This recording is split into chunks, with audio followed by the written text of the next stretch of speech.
17th of November 2025. I can see that we have present councillors Allison, Anderson, Brogan, Brown, Archie Buchanan, Matthew Buchanan. I have apologies from Councillor Kalikis, but I can see that Councillor Chalmers has joined as a substitute. Also present today are Councillors Dewar and Devlin. Councillor Donnelly.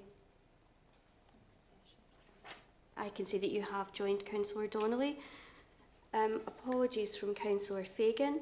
Also present today are Councillors Falconer and Frame.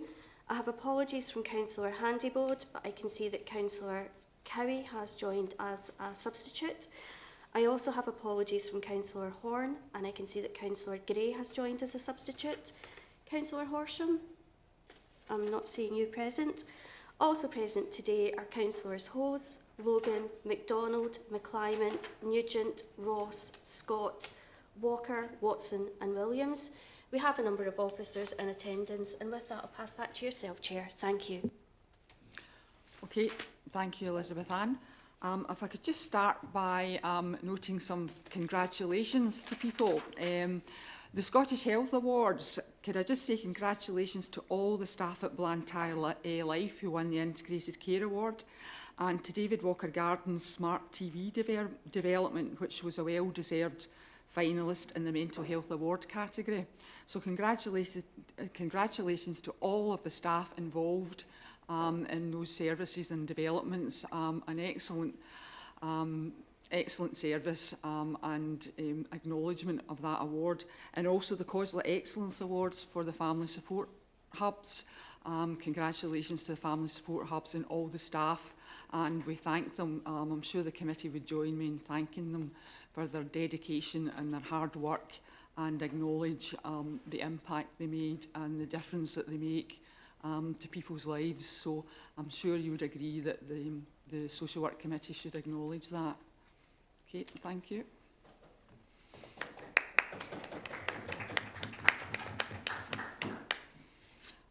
I don't know if Suman, you wanted to say something on that?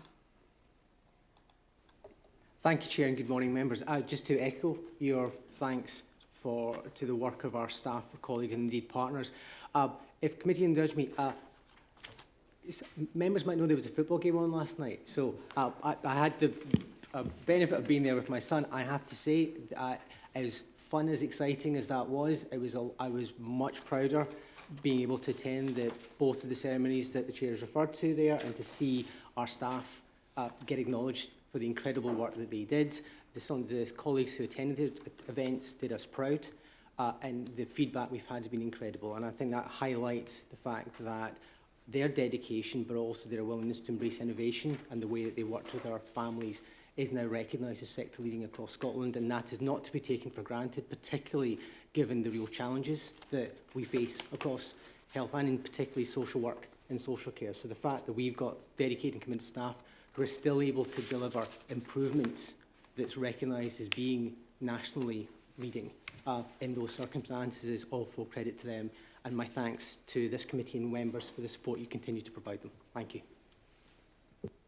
Okay, thanks, Suman. Moving on to the agenda then, item 1, declaration of interest. None? Okay, thank you. Item 2 is the minutes of the previous meeting, and it's pages 5 to 10 in your pack. Can these be approved as a correct record? Agreed? Okay, thank you. Moving on to monitoring items. Item 3 is the Social Work Resources Revenue Budget Monitoring 2025 to 26, and that's pages 11 to 18, and could I ask Kathleen to speak to the report? Thank you. Thanks, Chair. The purpose of this report is to provide information on actual expenditure against budget for the period the 1st of April to the 5th of September 25, and to provide a forecast for the year to the 31st of March. The report reflects the expected outturn on expenditure and income as at that date. At section 5.1, it notes that at the 5th of September, the resource projected outturn for the financial year is a break-even position. This is outlined in the service analysis statement at Appendix A, which details key highlights by service for the resource. At 5.2, it outlines the resource is working towards managing the overall pressures on children and families that are continuing into 25-26, and an update on the budget recovery actions has been provided to committee at agenda item 9.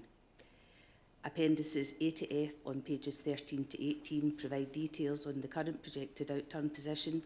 Detailed variance explanations and proposed environments for each of the services are shown in appendices C to F. I refer members back to section 2 of the report. Committee is asked to note the forecast to 31st of March of a break-even position and to approve the proposed budget environments. Thank you. Councillor Brown. Yes, thank you very much, Chair. Apart from noting the ongoing evil effects of the employer's national insurance increase, can I ask about the overspend that's mentioned on pooled cars? That does seem rather substantial against the budget. I wonder if there's any particular reason for that beyond the norm. I appreciate these things go up and down, but a bit of background to that would be useful. It's really just down to usage, and it's in particular in the Clydesdale area. So it simply is just the demand for the staff in the Clydesdale area. It's nothing really more than that. It's probably been a bit of an issue, not just in this financial year, but in previous years as well. Right, so it's really an issue of the budget not being appropriate in the first place to a degree. Well, the budget then has never really been amended, perhaps to reflect the level of demand, but it is just simply down to the demand in the Clydesdale area for staff. Okay, thank you. Thank you. Councillor Allison. Thanks, Chair. It's pleasing to see that you can manage the budgets to get a break-even position, but a lot of that will require, as you've asked for here, environments. Now, if these environments, the budget lines are coming out of, what's happening to the workload that funding was originally supposed to cover? Are we having to change the work involved? Or have we simply got extra funds in these? And if we have extra funds in these budget lines, will they be offered up for efficiency savings in the budget round? I don't know whether you want me to take each of them in turn, but the majority of the environments that are being asked to be approved this period are actually additions to the budgets for pay award and for national insurance. The other one that's there under children and families is reflecting additional money that's coming from reserves for investments that was set aside, I think maybe in 21-22. So there's not really, for children and family, there's no environments from within the service. That's all additional funding that's coming in. And in respect of the one for adult and older people, then over and above pay award and national insurance, it's actually just some money that when we look, it's not required just due to changes in the service, and we were just redirecting that towards some additional costs that we can see that are coming through on a temporary basis. And performance and support and justice are all just pay award and national insurance. So in this occasion, the environments that are there are not really about changes in the service, it's more about additions to the budget. Thank you. Thank you. I don't see any more comments. Do we agree to approve the recommendations in section 2.1? Agreed. Agreed. Thank you. Moving on to item 4 is the Social Work Resources Capital Budget Monitoring 2025 to 26, pages 19 to 22. And could I ask Graham to speak to the report? Thank you. Thank you, Chair. Good morning, everyone. This is our standard capital budget monitoring report, the second for the financial year, and this reflects the budget and spend position to the 5th of September, which is our accounting period 6. Section 3 gives the background and explains the budget reflects the capital programme for the new year as reported to the Executive Committee back in June, and there's been no change to this budget since the last report to this committee. Section 5 outlines the financial implications, and at 5.1 we are noting the resources total capital programme for the year of 337,000, and at 5.2 noting the forecast of 337,000 in line with the budget, and also the actual expenditure incurred to the 5th of September is also in line with the budget and forecast position, and this is outlined further in Appendix A on page 21. I would then refer committee back to the recommendation in section 2 of the report on page 19 that the social work resources capital budget of 337,000 and forecast spend the same in line with budget be noted. Thank you. Thanks, Graham. I don't see any questions or comments. Do we agree to approve the recommendations in section 2? Agreed. Thank you. Moving on to item 5 is the Social Work Resources Workforce Monitoring from 1st of July to 30th of September 2025, pages 23 to 28. Could I ask Elaine to speak to the report? Thank you. Okay, thank you. So this is the standard Social Work Resources Workforce Monitoring Report covering the period July to September 2025. So section 4.1 outlines attendance statistics and the details are in Appendix 1. So the absence rate for the resource for September 2025 is 8.5%, which was up 0.8% from the previous month, and it was 2.4% higher than the council-wide figure. And compared to September 2024, the absence rate is decreased by 0.3%. The figures provide a projected annual average absence rate for the resource for 25-26 of 8.1%, compared to a council-wide average of 6.0%. Members will be aware that managers continue to follow the maximising attendance policy, and there's a comprehensive support for employees that are in place to support them while they're absent and to return to work. Moving on then, in terms of monitoring items, in section 4.2 to 4.5, the details are in Appendix 2. And in terms of occupational health, there was 474 referrals. For accidents and incidents, there was 42 accidents and incidents recorded during the period. And for discipline, grievance and dignity at work, there was 24 disciplinary hearings, there was 2 grievance hearings, and there was 3 dignity at work complaints during the period. And for leavers and exit interviews, the details are in Appendix 2A, and there was 31 leavers eligible for an exit interview, and of them 11 completed exit interviews. So I'm referring committee back to section 2 and asking that the workforce monitoring information for social work resources for the period July to September is noted. Thank you. Thanks, Eileen, and apologies, I've got someone else to speak to this report, so it's not that I don't know your name. Sorry, that was my mistake. Sorry, I've picked up the wrong notes or something. Thanks, Eileen. Sorry, Councillor Frame. Thanks very much, Chair. I just wanted to see if they could have a wee bit update on how the recruitment process is going and how we're actively recruiting. So we could just have a wee update on that. Thanks. Thank you. Yep. So we've got a number of campaigns that are running and recruitment exercises that are ongoing. We're about to launch a campaign for home carers in particular, and that will run in the run-up to Christmas and also continue into the new year. Our position for recruitment is looking better than it has done in previous years as we approach the winter, but we continue to recruit to turnover to make sure that we're as close to its establishment as we can be. Thank you. Okay, thanks, Eileen. Councillor Hosey. Hi, thank you. Just a figure jumped out at me with the record of disciplinary hearings, where it's gone from 3 same period last year now to 24. It seems quite a substantial jump. I wonder if you could provide some extra information. Yeah, I can. At this point last year, in terms of the period that we're covering here, July to September, we were actually transitioning into a new HR system. So there wasn't as many disciplinary hearings that were recorded and reported, because then they were recorded at a later date. So you're not comparing like with like, so that's why it seems like there's quite a big jump. So it's just it's quite a level. It's just a timing issue in terms of the periods that are being covered, because we were transferring over to the new system. But yeah, it's just a level playing field. Okay, thank you. Okay, thanks, Eileen. I don't see any more questions. Do we agree to approve the recommendations in section 2? Agree. Thank you. Moving on, item 6 is the Social Work Resource Plan Quarter 2 Progress Report 2025-26, and it's pages 29 to 48. And I believe there's also a video to be played in relation to this item, and I'll ask Martin to speak to the report. Thank you. Thank you, Chair, and good morning, committee.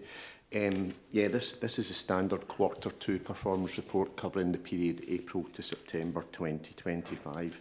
and one which members will be more than familiar with in terms of the format. But now, section 4.3 covers the 24 measures outlined in the Q2 report, with 17 reporting as green, or 71%, 4 or 17% reporting as red, and 3 or 12% reporting as report later.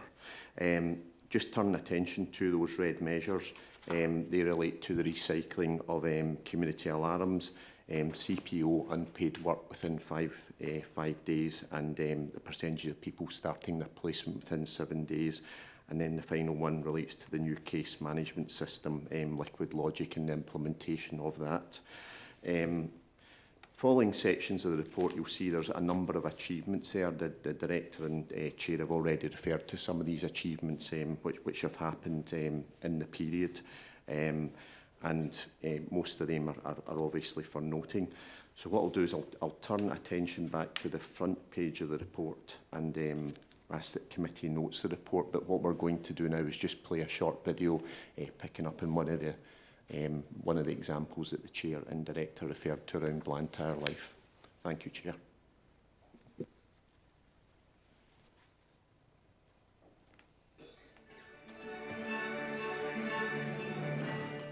Blantyre Life is reshaping the journey between hospital and home, creating a space to recovery is not only possible, but personal.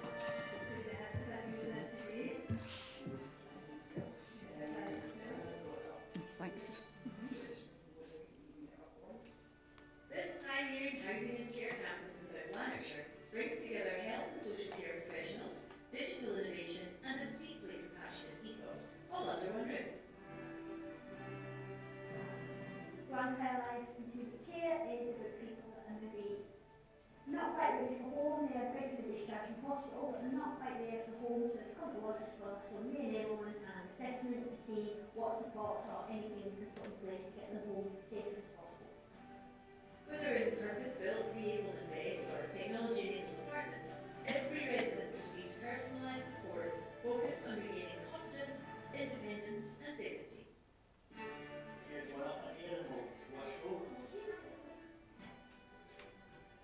That's what's really nice about this place, that it's not a hospital setting, it's not home, it's just that nice little bit in between. Behind every success story is a multidisciplinary team. It's crucial that everybody's working together. It's joint medicine, social work, collaborations, lab and district nurses, the urgent care team, the hospital social work colleagues are also vital. The hospital colleagues and nurses, occupational service, and physical therapists, the care director, the service. So it really good points.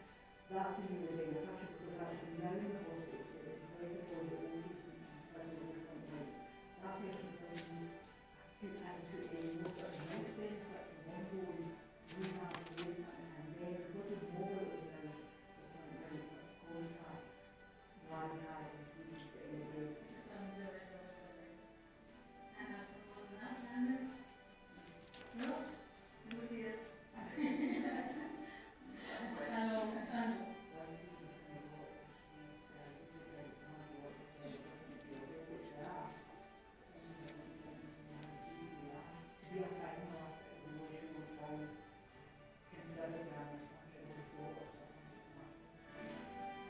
In its first full year, Blantyre Life supported over 200 people, reducing hospital stays, easing pressure on services, and most importantly, helping people go home stronger, safer, and more self-assured.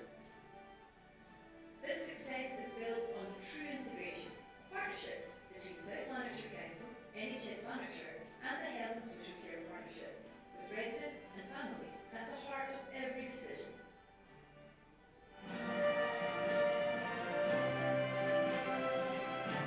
The Integrated Care Award goes to Blantyre Life, NHS Lanarkshire.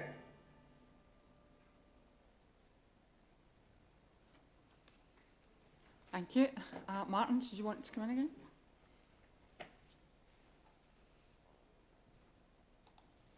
Yeah, and with that, I'm happy to take any questions on the content of the report.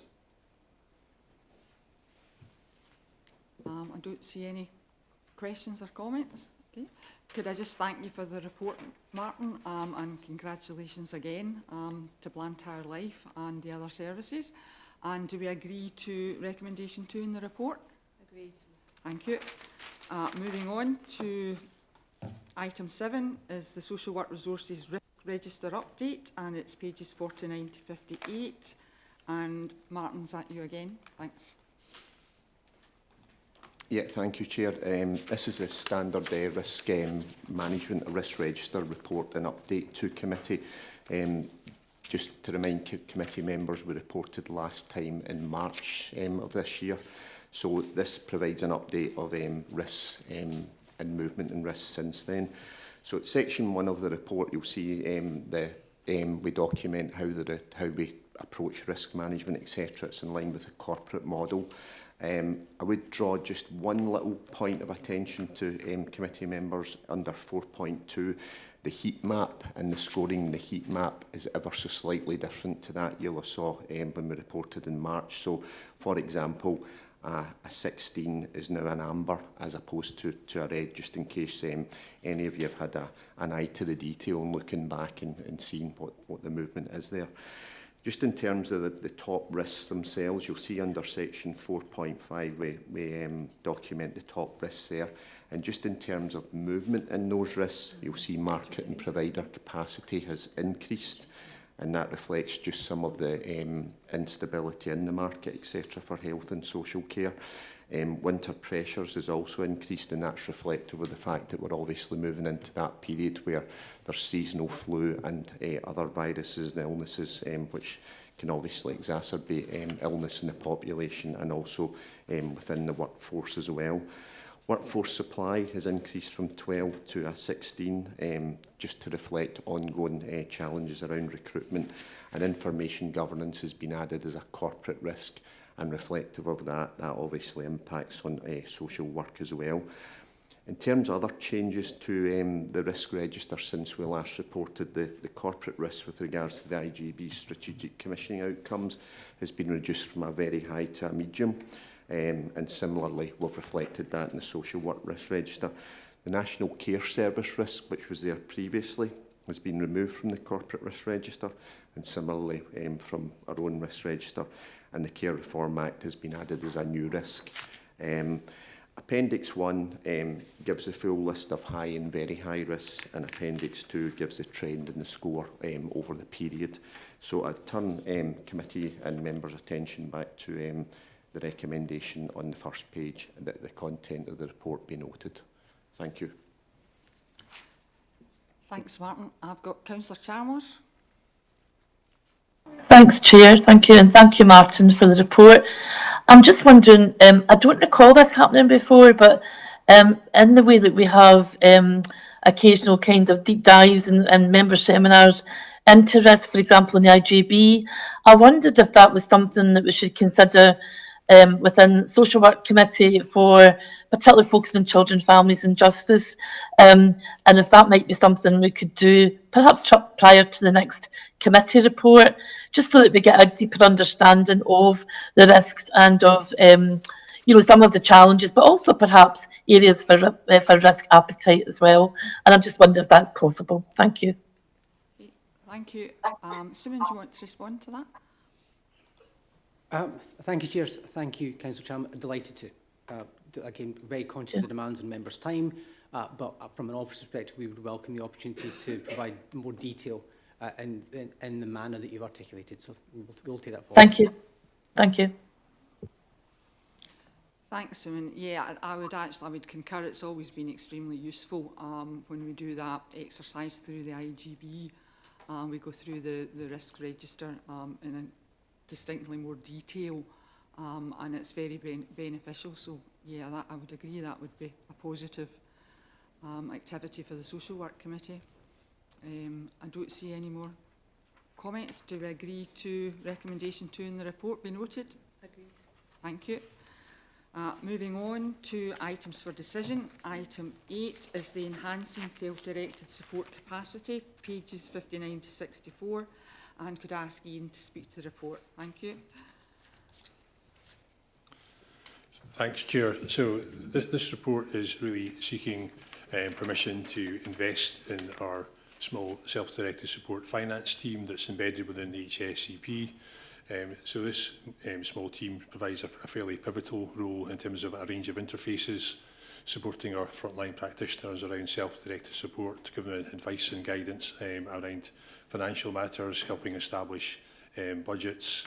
They also support the review processes, which make sure we're allocating and using money effectively. As you can see in section 4, there's quite a lot of evidence of the team being very effective in terms of recycling resources and making sure that the money is flowing through the system effectively, ultimately to help us deliver care to increasing demand from the demographics that we face going forward.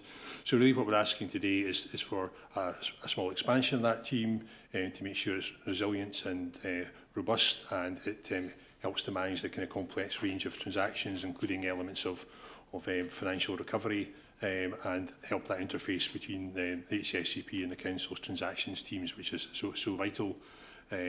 We are proposing that this service can be funded from within existing resources, so really asking committee to look to the recommendations in section 2 and approve the additional staff in the social work establishment. Thanks. Thanks, Ian. Don't see any comments? Questions? Okay, I think that it's very positive. We will be building the team. I think we've made significant strides in the past 2 to 3 years in terms of building up our capacity for self-directed support. So I think that will be a positive addition to the teams. Okay, do we agree to recommendation 2 in the report? Agreed.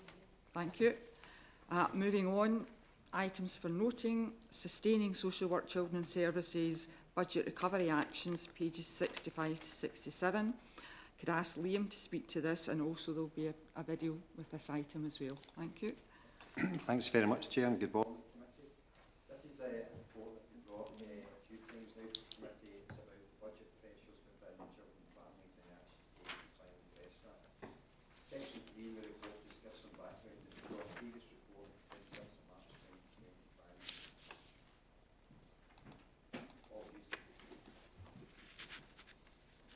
Can you press that again? It's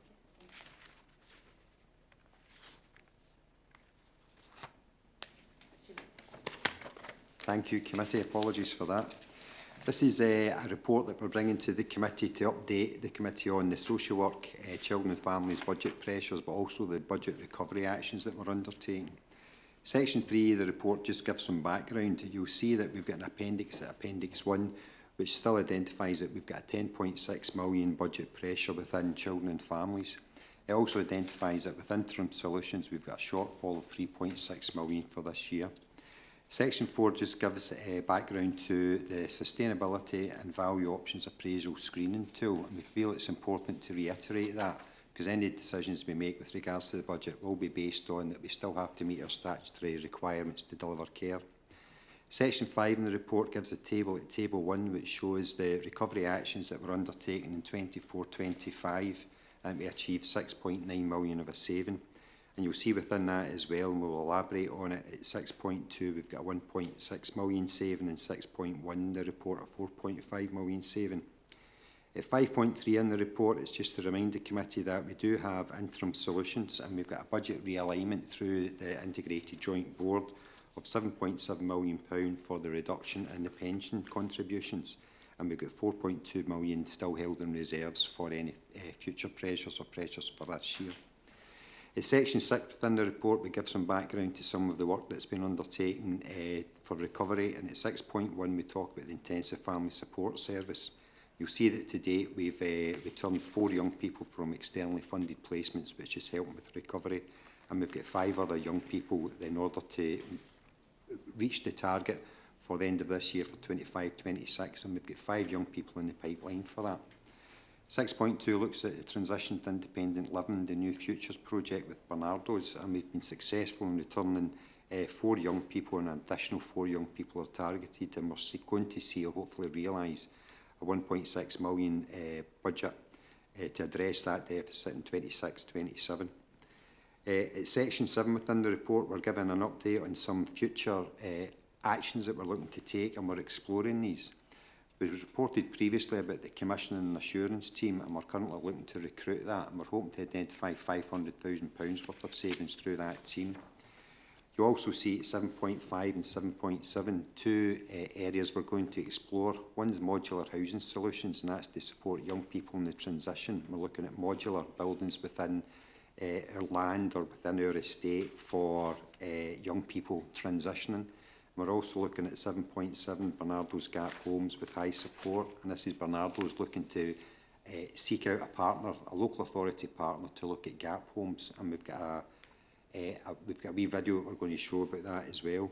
What I would say is these are medium to long-term solutions. They're not immediate solutions, but we're exploring these, and as we get further details, or if they come to fruition, we'll bring those back to committee in the future. Section 8 gives the financial challenges that we've currently got that have been referenced, and you'll see that we do have a budget shortfall of 3.6 million this year. If I could take the committee also to implications at Section 10, I'm going to just highlight at Section 10.6 and 10.7. I think it's important that even though we've got a budget pressure, just for the committee to be aware that in terms of the local government benchmarking framework, South Lanarkshire Council and our children and families actually run under the Scottish average. So for children looked after in residential settings, we're well below the Scottish average, and that's a good position to be in because it shows that we are less dependent on external placements, even though we have a big financial pressure within it, and we would want to continue with that. And for the gross costs of looking after children in the community, again, we're below the Scottish average as well, and our balance of care is actually very good when it comes in comparison to the local authorities. So even though this reflects a real challenging budget position, actually the practice, I would say, is good within South Lanarkshire when it comes to making sure that children remain within their own community. So we're going to show a video now on behalf of the committee, and then we'll be happy to take any questions.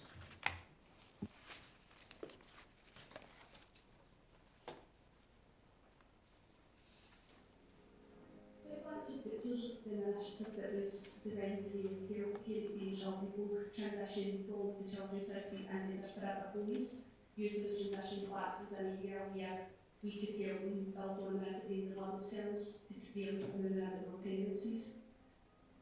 The partnership is with Bernardo's, who provide the housing support element, housing, who we work in close partnership with, and the youth and aftercare team in the South Lanarkshire. Every young person that we have in transition flats has got an allocated social worker, so we always tailor the needs of the young person through our assessment and our care plans. We build a support plan, and that's independent to each young person. Bernardo's staff actually sit with the young people that we're supporting to plan what the young people think that they would need the most support with. This can vary from budgeting, cooking, management, suitable control, all the elements that we think that they need to be able to live independently. Prior to the young person being identified, we'll identify the property and the neighbourhood, and when housing services will arrange for carpets and blinds and white goods to be fitted, and then we'll work alongside our partners in Bernardo's, we'll arrange for furnishings.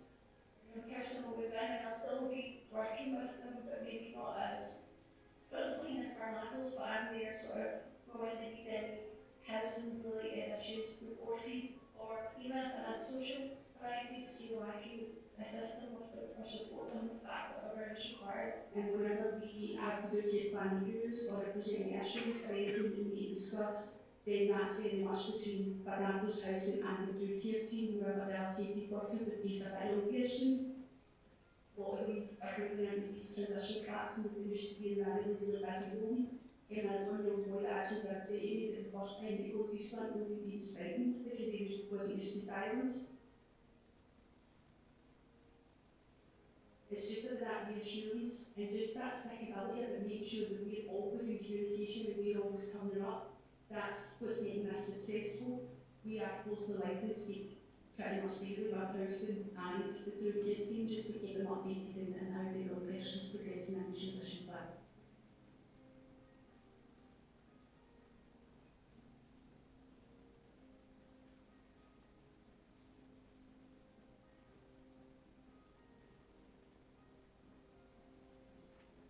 Everybody moves at a different pace. Somebody that we worked with was quite quick to realise that they moved in and they were quite ready to move on.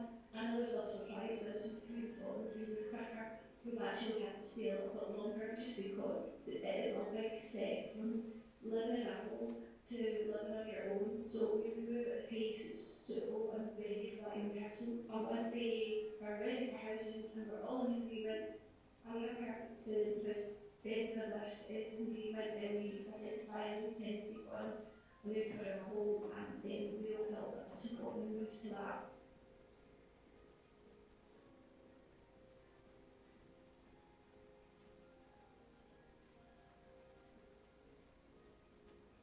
The initiative started with 4 flats, and in the first year, people engaged brilliantly. The partnership working between the Marvel's Housing and the UK Aftercare team was such a success that South Lanarkshire Council have actually given us another 4 transition flats, which we moved 8. So we know we should put 8 different young people in the transition flats, but they need to move on to new tenancies.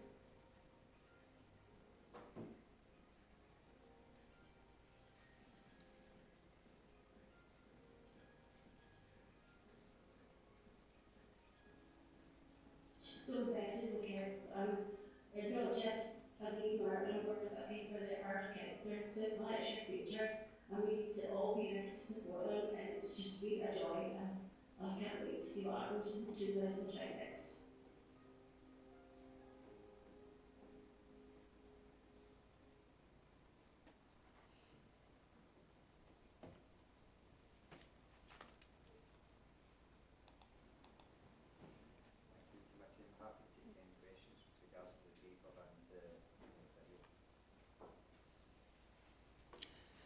Thanks, Liam. Thanks for the report and the video. I'm sure there'll be lots of interesting points. Councillor Allison. It's more a curiosity, Liam. Many councils now are looking to bring back in-house a lot of their external resident families and people. Are we seeing any? Are we supplying any of these services for other councils and therefore costing us money, or is this all coming out of the private sector? You're talking about our in-house council services? Yeah, it's the opposite end of what you're saying here. You're saying that we're trying to bring back in-house many of these people who are coming out of care. So therefore all councils are doing that. So all councils have somehow got something out with their own area. Are we supplying that service to any other council? And therefore, if they're doing the same, are we losing income then? Yep, I know what you mean now. We don't provide any services for any other local authority. So our 6 council houses, children's houses, for example, has got 42 placements, and we've got all 42 placements within that. We've done a scoping, and we feel that's appropriate in terms of the scale for us. Other local authorities are looking to build in-house children's houses because they don't have enough capacity in-house, because they're using external. The children that we've got in external placements, the profile is they probably wouldn't be suitable for our in-house services without intensive support. So we feel we've got the balance right. So we have had other local authorities phone us up and ask if we can provide a place, but because we use our places to capacity, we wouldn't be offering that to other local authorities. Thank you. Okay, thank you. Could I just say, in relation to the services and the intensive family support and the transition services and the innovative services like the Bernardo's unit, I think it's so crucial that time in terms of transitioning from being in care, to being independent. And I think these services, make increase young people's chances to actually thrive and flourish when they move on to their independent lives. And I think it's extremely important and really good within the trying financial circumstances we're in that South Lanarkshire has been so innovative in developing these services for that transition period, and also, crucially, moving people from high-cost residential care into community care through the intensive family support service. I think in terms of outcomes for young people, being in the community and being able to access that level of support from the services, family and friends in the community can make a huge difference to their outcomes and their chances in life. And I think the progress that has been made in terms of, you know, the children's recovery plan has been really significant in those areas, and I think makes a huge difference to the young people in our area. And obviously we'll look with interest to the development of the modular housing support and how that's going to evolve over the coming months, because obviously the more of that, you know, type of support and accommodation that we can provide as a council, apart from being, you know, one of the most innovative councils, I think it makes a huge difference to young people's life chances. So I would say, you know, congratulations on this report and the service developments and the achievements that it's brought to date. Maureen. Thanks, Chair. Thanks, Liam. When I sit and look back through all the years that I've sat here with the child and family, and you considered the approach that we had 20 years ago, these young ones coming out of care were very nearly just set out into the community and left to deal with themselves.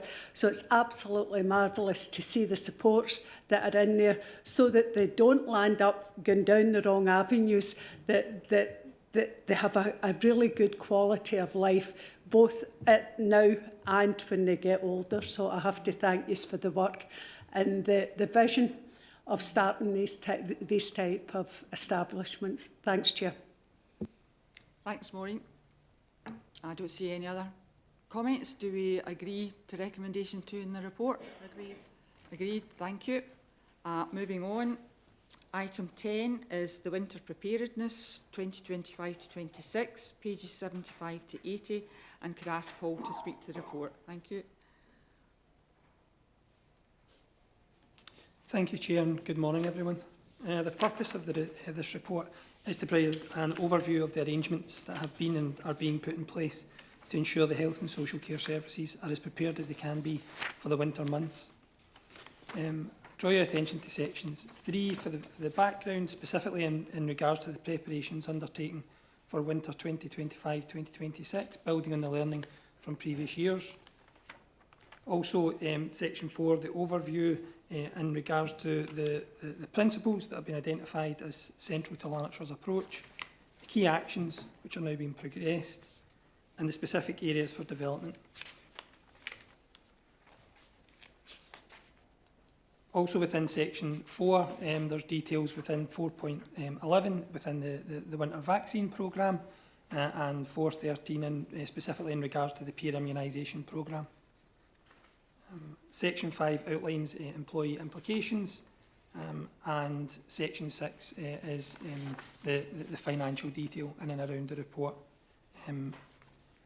So in conclusion, the purpose of the report, the committee are asked to approve the contents of the report as noted, and I'm happy to take any questions. Thank you. Councillor Brown. Thanks very much for the report. Could I ask 2 areas, if I may, which I think arise out of this?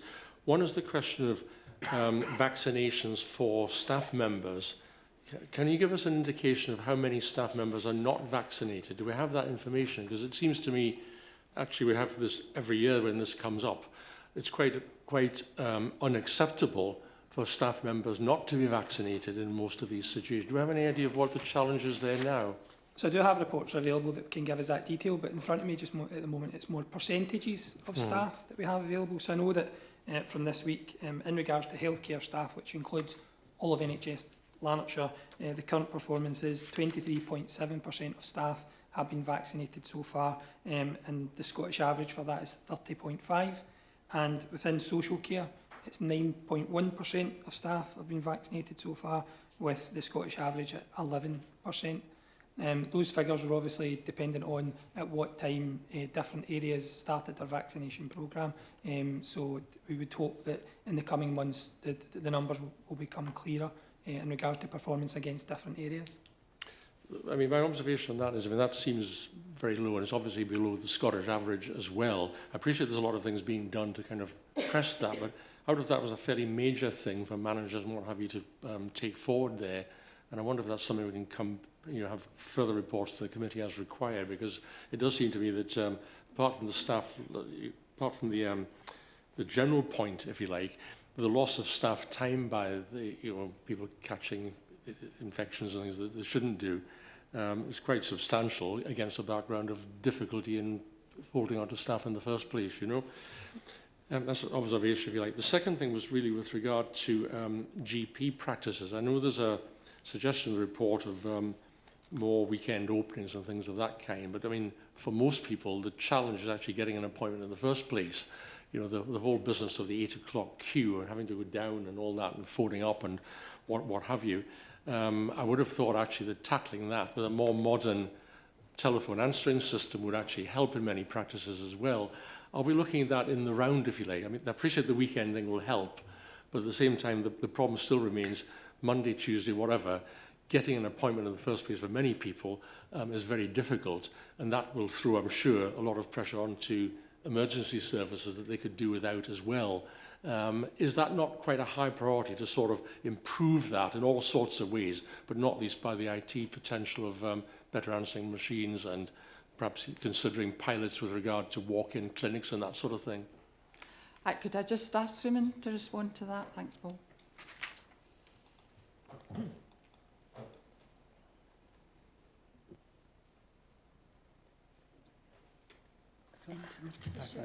Yeah. Thank you. Just taking a bit long. Good morning, Councillor. Thank you for those questions. So I appreciate you've been consistent in raising those points about vaccinations, actually indeed in previous years, and your point's incredibly well made, which is why our approach to vaccinations has been designed in the way it has, and the particular emphasis we're placing this year, as indeed are all areas across Scotland in terms of what we can do to amplify and encourage greater access for both healthcare and indeed social care staff. I would underline, though, as I've done in previous meetings, ultimately getting vaccinated is a choice for staff, so we absolutely highlight the benefits of flu vaccination in terms of mitigating the impact of potential flu infections, both on them and our colleagues and indeed their families, and indeed the importance of having flu vaccination in terms of supporting people to be at work over a particularly busy period. But again, I need to emphasise that it is a choice for staff, so it's incumbent on all of us to make sure that people are provided with the right information. We make vaccinations accessible as possible, as practical as possible. And indeed, one of the reasons we look to members like yourselves is for you in your community leadership roles to again amplify those messages, not just to our staff, but across the population as a whole. And again, your commitment in respect to doing that is hugely appreciated. In respect of the access to GPs, I would highlight that, again, this is something that, as you know, Lanarkshire has been very much at the forefront of. It's been a consistent feature, if you like, of the Lanarkshire whole system response. We're very fortunate that so many of our practices are willing to provide extended opening hours over the holiday period through winters. That's not the case across Scotland, and I think it's important to kind of note our appreciation for them doing that and the benefits it does bring within the communities. You are absolutely right in terms of the work in respect of access. Obviously, that's not a matter for this committee. That's something that you'll be familiar is regularly discussed within the Integration Joint Board. And indeed, for those individuals who are at the committee who happen to be members of the IGB, you'll be familiar with papers we've taken to the IGB highlighting what we're doing within the Lanarkshire context to address some of the issues you've highlighted. As you know, the number of GPs we have per head of population in Lanarkshire is the lowest in Scotland. That being said, we know also that our GPs' activity is on par. So in other words, we have fewer GPs, but they are very, very busy. And certainly, again, bring a huge amount of benefit to our local communities. The frustrations around access is acutely felt right across Scotland. From an NHS board perspective, that's only been an issue which has been repeatedly highlighted in terms of particular concerns locally. Again, I would note that that's not uniform, so many practices, that's less of an issue for their patient population. For some practices, it's a major issue. You are right that there are issues around telephony, and again, that's an area that we are, through the HSEB, trying to address with our practices, and we're taking several areas of investment forward with them. That has to work within the context of national funding and support, because as many of these things are, they're products of the national contract, which is in place between the Scottish General Practitioners Committee and the Scottish Government. And again, so some of you will have seen recent announcements that the Scottish Government have made in terms of agreements that they've had with the Scottish General Practitioners Committee in terms of expenditure and budgets in terms of support of general practice, and indeed their plans going forward. All I can say from a local level, we work very closely with our GP subcommittee, our local medical committee and local practice to do what we can to support them. We take very seriously the concerns of our patients. I would also note, though, that there's really positive moves that we've made, and we look forward to continued support of yourselves in terms of the work that not just elected members at the local level can do, but indeed the Parliament and Scottish Government can do in terms of addressing these issues more nationally. Thank you. Thank you. Thanks, Paul, did you want to? Okay. Okay, I don't see any other questions. Do you agree to recommendation 2 in the report? Agreed. Agreed, thank you. Moving on to item 11, Emergency Early Release 2025, Section 3C, Prisoners and Criminal Proceedings Scotland Act, and it's pages 81 to 90. And could I ask Gillian to speak to the report? Thank you. Thank you, Chair, and thank you, Committee. I'd like to present the Emergency Early Release 2025 briefing paper. The purpose of this report is to provide an update on the release planning arrangements. At the time of writing this report, this was before it was approved by Parliament to use the emergency release powers of Section 3C of the Prisoners and Criminal Procedures Scotland Act 1993. That has now been passed in Parliament as of the 5th of November. And also to provide a current overview of the financial and resource implications for the Community Justice Partnership in South Lanarkshire. Section 3 outlines on the 2nd of October 2025, the Cabinet Secretary for Justice and Home Affairs delivered a statement to the Scottish Parliament stating that the Scottish prisoner population numbers were placing the Scottish Prison Service under unsustainable pressures, and that's referenced in Appendix 1. This will be the third episode of early release arrangements initiated in Scotland since 2024. Section 4 highlights the release criteria and release arrangements. The regulations provide that only short-term prisoners would be released under these powers, and that means only individuals serving less than 4 years will be released. A governor's veto process will also apply, which allows a prison governor in charge the power to stop the release of an eligible prisoner if they consider that it would pose an imminent risk of harm to a specific individual or group of individuals if that person were to be released. 4.3 notes it is estimated that approximately 650 people will be eligible for consideration of release based on the veto arrangements in place in June 2024. That's 25% of people being excluded, resulting in 450 persons being eligible for release at that time. 4.5 reflects people who will be excluded from these release arrangements, and the releases will take place from the 11th of November to the 30th, so 11th of November 2025 to the 30th of April 2026. 4.6 onwards discuss the pre-release veto checks that Justice Social Work are undertaking and the additional resource implications associated with these tasks. 4.1.5 notes the information sharing meetings being held for South Lanarkshire Community Justice Partnership to ensure coordination and any significant concerns by any of the partners to be flagged and addressed at the National Social Work Scotland and SPS weekly meetings. Section 8 raises additional resource implications, particularly for housing, social work and third sector partners. I'll note that it's been given well-documented pressures in the housing system, that it is likely that additional housing demand will result in increased homelessness. It is anticipated that additional temporary accommodation will be required. Housing services will strive to meet temporary accommodation needs within furnished properties within our communities.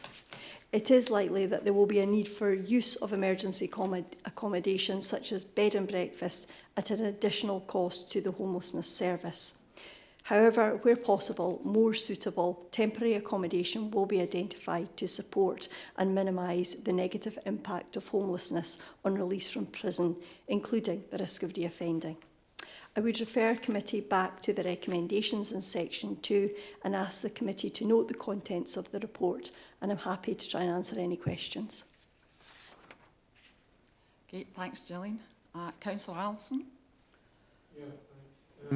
At 6, you're talking about the financial implications, which you have indicated there will be, and I use the word significant, but they're not quantified. Have we quantified them? And secondly, it's 6.3. It says we've been told to utilise funding within Section 27 grants. Please excuse me, what are they? Because I'm not aware. And at Section 8, the other implications. Can you give us any guarantees that the particularly the housing options that are used will not affect residents within South Lanarkshire, that they are not going to suffer because of this programme? Thank you, Councillor, for those questions. So in relation to quantifying the additional costs, we haven't been asked to provide any information for a financial memorandum. However, work is being undertaken by Social Work Scotland and local authorities to try and capture the additional costs, particularly for justice social work in relation to the checking of the suitability of said individuals being released. So we are doing some work around that. Sorry, Section 27 grant, that is the budget that Justice Social Work Services get from the Scottish Government every year to provide the statutory and voluntary Justice Social Work Services. That is a ring-fenced budget. So we were obviously given our allocation in March this year, and we have been advised that we need to draw on that to fund the additional resource requirements that this piece of work requires. In relation to housing, I'm maybe not in a position to speak on behalf of my housing colleagues, but as perhaps a question we can take back to them for reassurance. Supplementary, again, just following on with the financial, your Section 27 grant was given at the beginning of the year, which I presume was to cover known costs at that time. The financial implications here are suggesting that there will be an increased cost. I take it these grants are not going to increase, so if so, what is going to drop off the work list? Thank you for that supplementary question. I suppose what I would say is, obviously, there will be a further grant provided in March 2026. It's unclear what that will look like at the moment in terms of the level of increase that we'll get in the Section 27 grant, if at all. We would be looking to use some of that to help fund additional requirements for the justice tasks associated with this. It is very difficult at this moment in time. While the numbers are low, and I wouldn't want to state exactly how many people we're doing the veto checks for, as that may unintentionally identify people. But given that the numbers are low at the moment, it is manageable within the current resource. I suppose we don't know exactly how many additional people will be asked to veto in the coming months. So I think it is a watching brief at this moment in time. We have to capture how much additional work we're doing and then look to see what additional resource may be required that we may have to draw from the Section 27 budget next year. Thank you. Okay, thank you. Simon, did you want? Thank you. Just to add on to Gillian's very comprehensive response, so as the paper very clearly sets out, so this is legislation which has gone through the Scottish Parliament and that we are now obliged to enact in relation to that. We are bringing it here today to you, one, so that you're familiarised with the ask that's been made of us, as it's been done previously, but also then to highlight the potential areas of concern and risk that are associated with it, given the fact that no additional response has been provided to us. As Gillian's highlighted, and again this has occurred in the past, we are obviously working to ensure that we can deliver this within the resources available to us, except recognising the particular demands on our housing colleagues for reasons that you will know from discussions at the Housing Committee. We will of course come back to the committee if it emerges that the level of demand associated with this are out with the budgetary arrangements in place for us, and indeed if decisions are having to be making which creates risk in other parts of our justice services. But again, I would kind of highlight some of the questions that have been quite legitimately posed aren't really one that officers here can answer, but they're really more for the Scottish Government. Thank you. Thanks, Simon. Kirsty? Hi, thanks, Chair. Thanks for that, Gillian. So you mentioned obviously that this is the third early release scheme that we've had since 2024. I noticed that the letter from the Scottish Government outlines 7 tranches that eligible people will be released under. From memory, I think previous 2 early release schemes didn't exceed perhaps 2 or 3 tranches. So are you able to, from memory, advise how many eligible people were released on the previous early release schemes? And just to clarify, in terms of section 4.3, you've advised that it's estimated that 650 people will be eligible for consideration, and that in the previous early release scheme, 25% of persons were excluded in terms of the risk veto, resulting in 450 persons being eligible for release. Is that the anticipated number of people that will be eligible for release on this occasion, or how many people were released on the previous early release scheme? Just clarify that. Thank you. Thank you, Councillor, for those questions. So my memory from the 2 previous releases, they were low numbers in terms of the number of people that came back to South Lanarkshire Council. They were under 50 people in both occasions. And that is potentially the trajectory of this. However, we note that it is certainly more tranches of release this time, and that's reflective of the increased numbers of people in custody, and a recognition that a short period of a month or 2 months of releases will not make the prison population manageable. In relation to the data that I've given you, you were asking about, is that 25% of people excluding release being a total of release, the last time being 450 people. So that's it, 450 people nationally rather than locally to South Lanarkshire. So that's the overall. Does that answer your question? Yeah, if I could just have a wee.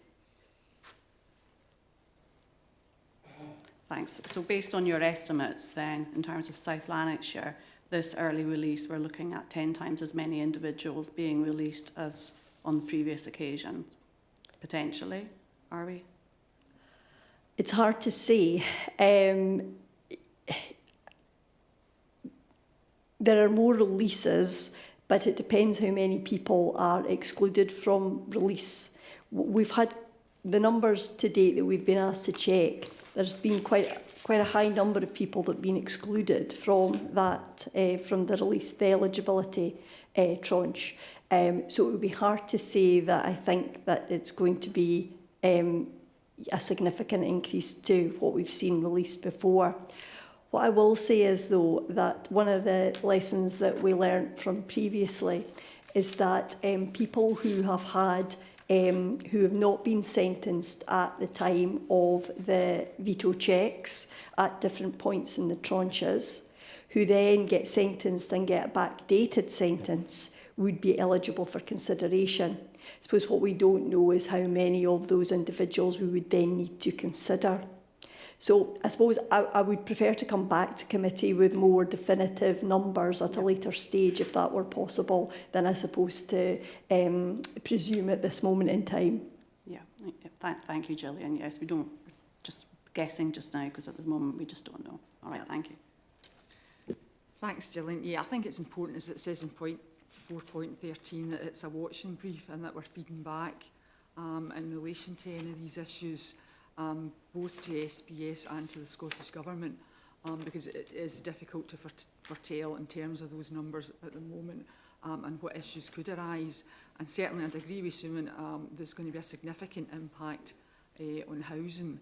I think homeless services at the moment do a brilliant job in terms of the, the numbers that are rising and the different areas within society that are now in need of homeless services. And certainly we would need to be working closely with the Housing Committee on this in order that their issues are also flagged up through the Scottish Government. But I agree with what Gillian's saying at the moment. It's a kind of watching brief, but it's important that we set up the mechanisms to be able to do that and feed back those issues as they arise. Eileen. Thank you. Lost you, Eileen? A sort of mixture of everything that's been getting said this morning, and I think you put it there. It's not just one committee, and we can't just say, well, the House will need to do this bit, but we would do this. But I think we need to get an absolutely clear and cohesive plan together, and I'm sure we're all working on that. And something that Alec Allison said as well about the monetary aspects. So my question really is, where is the chain of command going to be? And the Scottish Government shouldn't just be able to say, well, we've set up a act at Parliament, whatever they've done, and then these tranches will happen, but it's up to everybody, the 32 councils in Scotland, just to get on with it. Is there a chain of command going back to the Scottish Government if we ever feel that we're getting overwhelmed with the situation? Because I'm quite sure, like everybody else sitting on the council as a councillor, there's no week goes by where I don't have people who are potentially homeless, not because of coming out of prison or anything, just their lifestyles, or the two I'm working with now, their landlords has decided to sell up and move out country. So it's going on constantly. Who is going to be the coordinator? And if we do feel that monetary-wise or just we haven't got where is the chain of command? And I think somebody else did say they would come back with a report. But I think maybe we need to get joint reports from all resources that are involved in this. It's in my mind, a very serious problem. You can't, on one hand, have people coming out, we know where to go, but equally, we need to know where they can go, what they can do, and and is our money going to be okay? Thank you. Okay, thanks, Eileen. I'll ask Gillian to respond to that.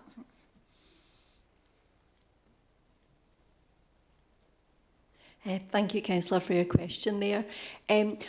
Yes, I suppose we are nationally, in terms of Justice Social Work Services, regularly feeding into Social Work Scotland and the Scottish Government around about the different challenges that this repeat area of work is causing for us and the additional costs.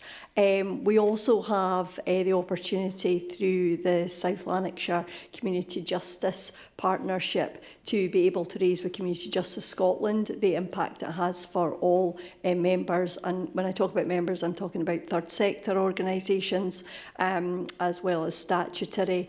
And also I note that this time around we have a national through care service known as Upside, which is a partnership led by SACRO Services with a number of other third sector providers to provide a national through care support service for people coming out of custody. So they're also a key partner of our Community Justice Partnership in South Lanarkshire.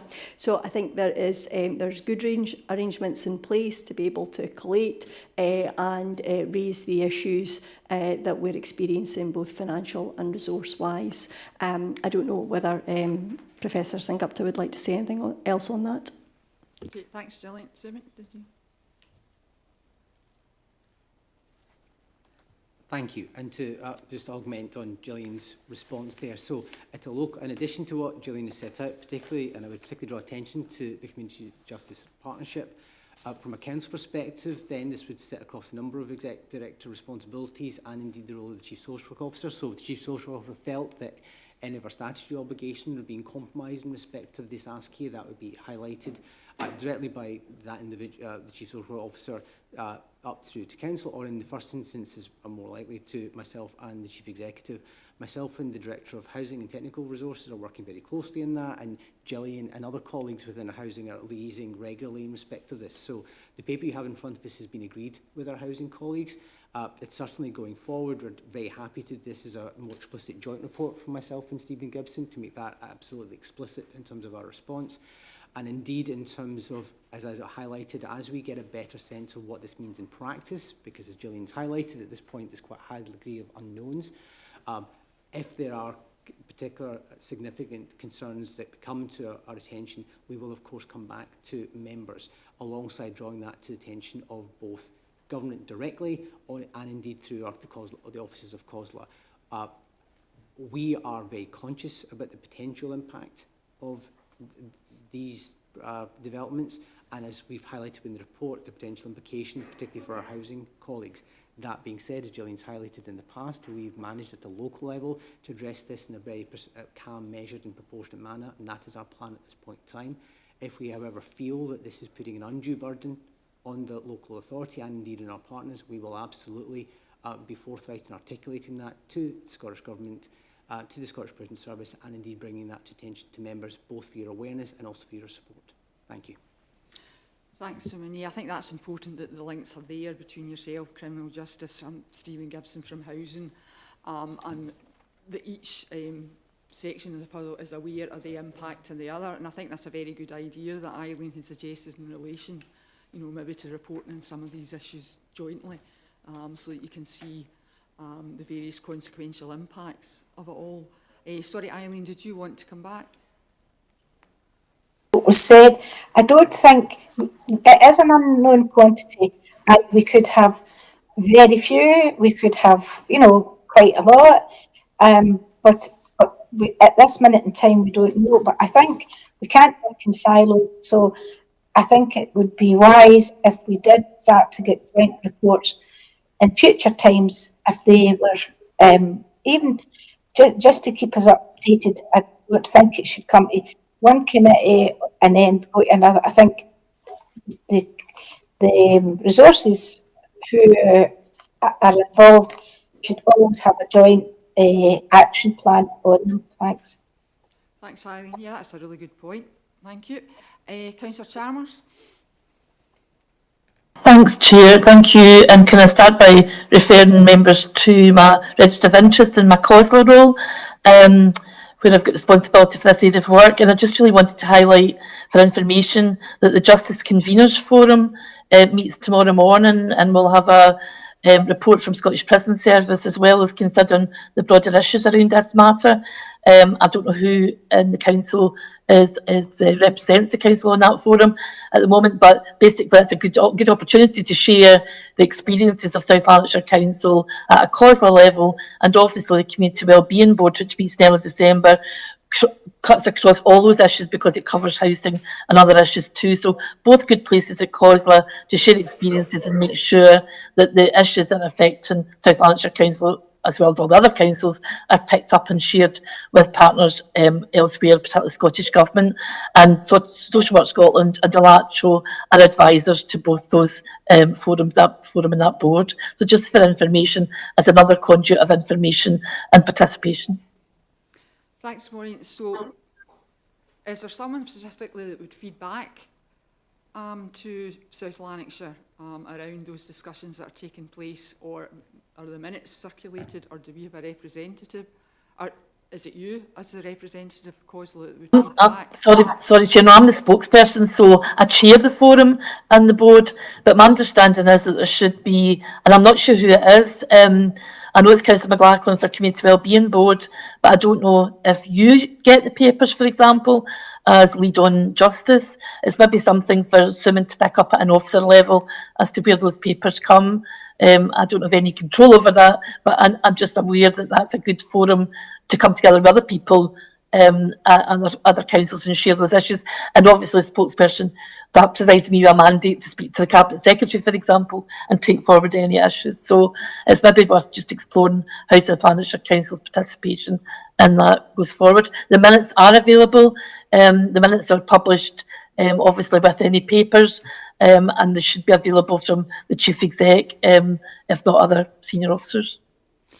Okay, thanks for that, Maureen. That's useful. Follow that through. I don't see any other questions, comments. Do we agree to approve recommendation 2 in the paper? Agreed. Agreed, thank you. Okay, the next item, item 12, is the Prevention of Domestic Abuse Scotland Bill call for views, and it's the response on pages 91 to 98, and that's Gillian again. Thank you.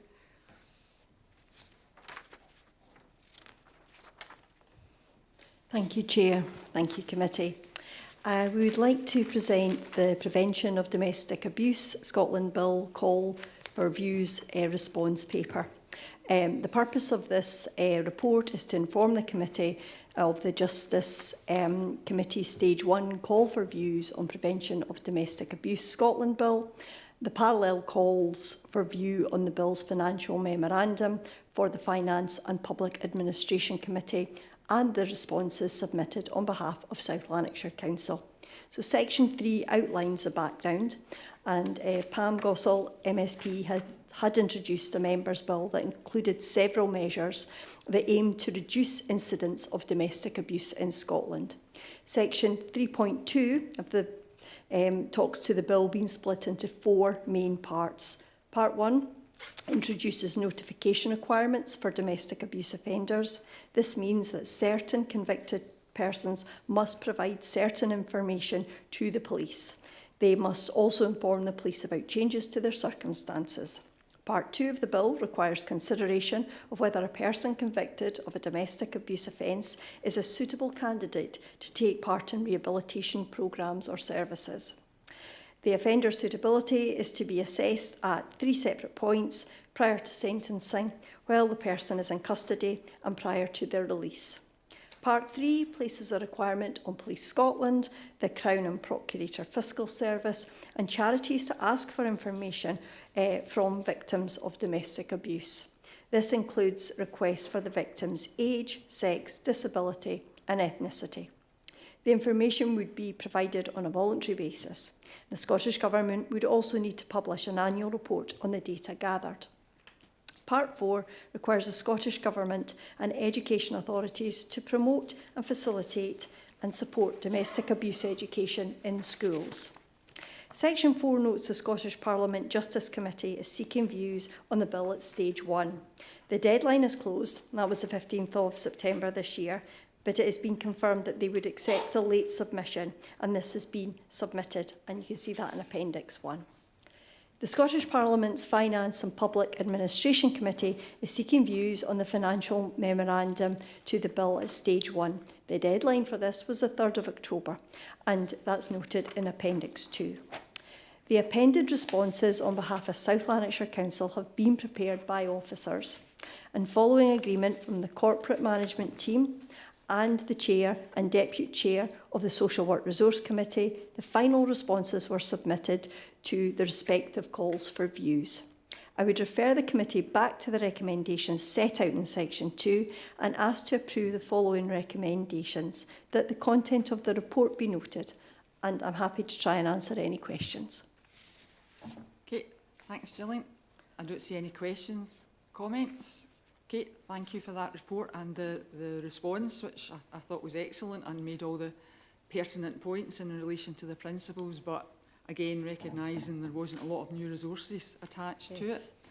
Do we agree to recommendation 2 in the report? Agreed. Thank you. Moving on to item 13, and it's the Care Inspector update for registered care services, 1st of April to the 31st of August 25. And it's pages 99 to 114, and can I ask Liam to speak to the report? Thank you. Thank you very much, Chair. Committee members, this is a report you are very familiar with. It's the 6 monthly update report we bring with regards to Care Inspectorate internal and external services that have been inspected. You'll see at Section 4 that we've had 2 internal services inspected. That's Meldrum Gardens and Roslyn Avenue. One's an elderly person's home and the other one's a children's house, and you'll see that they've achieved and managed to sustain grades of 5 across the board. So we're very pleased with that, and we've reflected that and made sure that the staff and the managers are aware of that. So as a committee we should be very proud of the support and the grades that they've achieved. You'll see further at section 4.6 that there was an appropriate adult service, a national self-evaluation. South Lanarkshire Council took part in that self-evaluation, and there's been advice that's been given about the appropriate adult service, and there's a summary of the national self-evaluation. It doesn't break it down into the local authority, it's only what general lessons are, and every local authority is to do an action plan from that. We've submitted our action plan, and we're actually one of the areas that is seen as best practice when it comes to the appropriate adult service, so we're in a good position if we were to be inspected as an actual resource in its own right. Section 5 gives some of the inspections for external providers, and you'll see we've got a list of 5.5 table 2. With regards to that, I'll draw your attention just to the Priory Supported Living in Scotland, and that's at 5.9. It gives some background to that. That's a resource which scored 2s, and it was weeks across the board. The care inspector and that provider have worked together, as has our staff, and we've reviewed all the care packages, and they were re-inspected on the 29th of September, and even though it's not highlighted within that, the grades have gone up and they're now up at adequate. So the concerns that were highlighted in April haven't. They've been addressed by the resource and by the care inspectorate. There's also the full list of all the inspected agencies in the appendix as well, and we'll bring a further updated report in 6 months' time for our internal and external services. Happy to take any questions or comments. Thanks, Liam. Any questions, comment? No? Okay, could just thank Liam for the report and also acknowledge the high scores and the maintaining of those scores, and also the action plans that are put in place in terms of the services highlighted in the report that we're scoring lower than we would like, and we acknowledge that action has been taken and outlined in this report with regard to those. But overall, many of those scores are excellent, and we acknowledge the work and the dedication of the staff within those establishments. So do we agree recommendation 2 in the report? Agreed. Agreed, thank you. Moving on to item 14, notification of contracts awarded 1st of April, 30th of September 25, pages 115 to 118, and can I ask Suman to speak to the report? Thank you. Thank you, Chair. So members will be familiar with this routine report we bring to committee. So this is notification of contracts awarded for the period 1st of April to 30th of September. The requirements in respect of this report and on the Council and Resource is set out under 3.1 in respect of clauses 21.8 and 22.5 of the standing orders and contracts. As set out within section 4, then appended 1 sets out the contracts awarded for the basis, and with those contracts having been awarded on the basis, the lowest or the most economically advantageous offer in relation to the work required. As is usual, then this is brought to the committee's attention retrospectively for your noting, but happy to answer any questions, and I would take you back to the recommendations under section 2. Thank you, Chair. Thanks, Suman. Any questions, comments? No. Can we agree to recommendation 2 in the report? Agreed. Okay, thank you. I don't have any urgent business, but just one more item. Could I just acknowledge it's... Oh, sorry, Maureen, did you want to come in? No, sorry, I'll just take my card. Right. Sorry, can I just acknowledge it's Liam's last social work committee meeting. We've sat this morning and we've looked at the various achievements in service, innovation and excellence, and those awards that we discussed this morning, they're a follow-on from numerous awards that South Lanarkshire Council has received and been acknowledged for under Liam's leadership here. So I think in terms of that, and I said this before at the IGB, throughout your career, I think the overall impact that you've made in the lives of children and young people, you and your team, and led by yourself, has been absolutely phenomenal. And I think you're a huge loss to social work and to criminal justice. The support that you've provided to the committees in terms of the quality of the information, the quality of your reports, the extent of your knowledge, for me, and I'm sure for other members of this committee and the IGB, has been absolutely invaluable, and you will be sorely missed, and I'd like the committee recognise that. But having said that, obviously, to wish you every success in the future. I am sure there are loads of other things in the pipeline and you will be hugely in demand, and I wish you every success and good fortune as you move forward. I don't know, Simon, would you want to come in here? Thank you, Chair. When we get to these occasions, I always need to work at make sure I say something different, since I get so many opportunities to express my thanks when colleagues move on to pastures new. I absolutely echo your point, Chair. From my perspective, and I think I speak for the entire corporate management team of the Council in relation to that, Liam has always been a very calm Chief Social Work Officer. That's crucially important, given the sensitivity, the importance, and sometimes the urgency of matters under consideration. He's always been judicious and considered and comprehensive in his advice, and also critically steadfast in terms of the values he brings to those roles and his absolute commitment to the most vulnerable within our communities, be they children, young people and adults, and indeed older people. It's also worthwhile noting, you've highlighted, Chair, that as the head of service, Liam's always been very sure to ensure that we as a council give due attention to community justice and social work justice services, because it's all too easy to not give the due attention to that critical area of activity and the critical work that colleagues do within those areas. And from my perspective, I've always valued his advice and guidance and our candid conversations as his being a member of my management team. I wish him all the very best, to him and his family, for the future.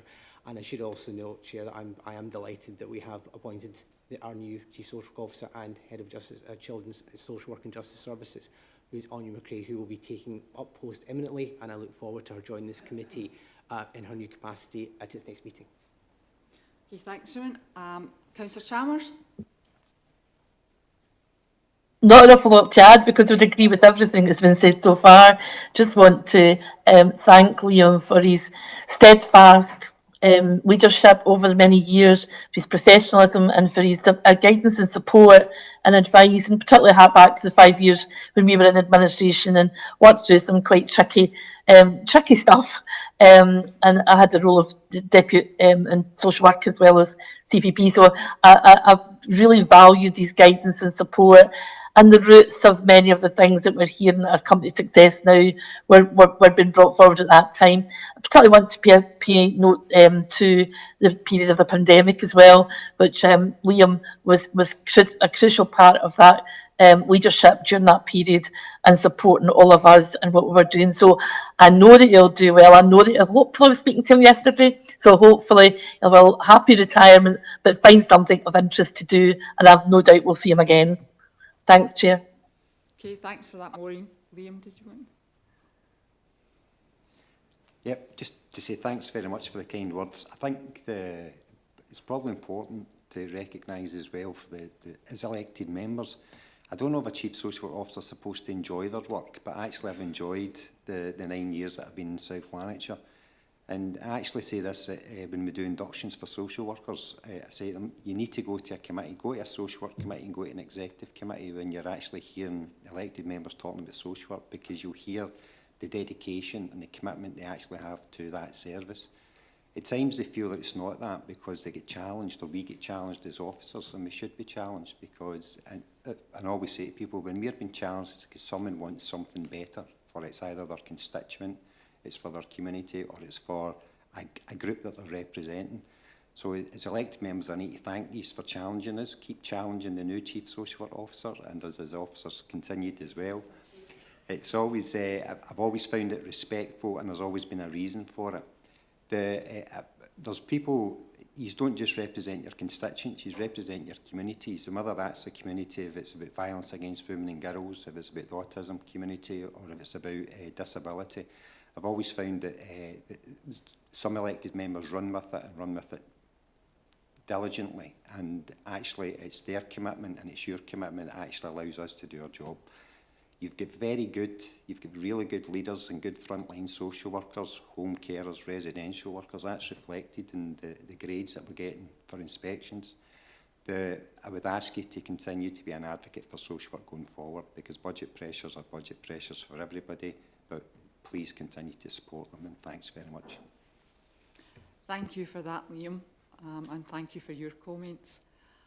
With that, I have no other urgent business. I'll close the meeting and thank you for your attendance. Thank you, and thanks to Elizabeth Ann.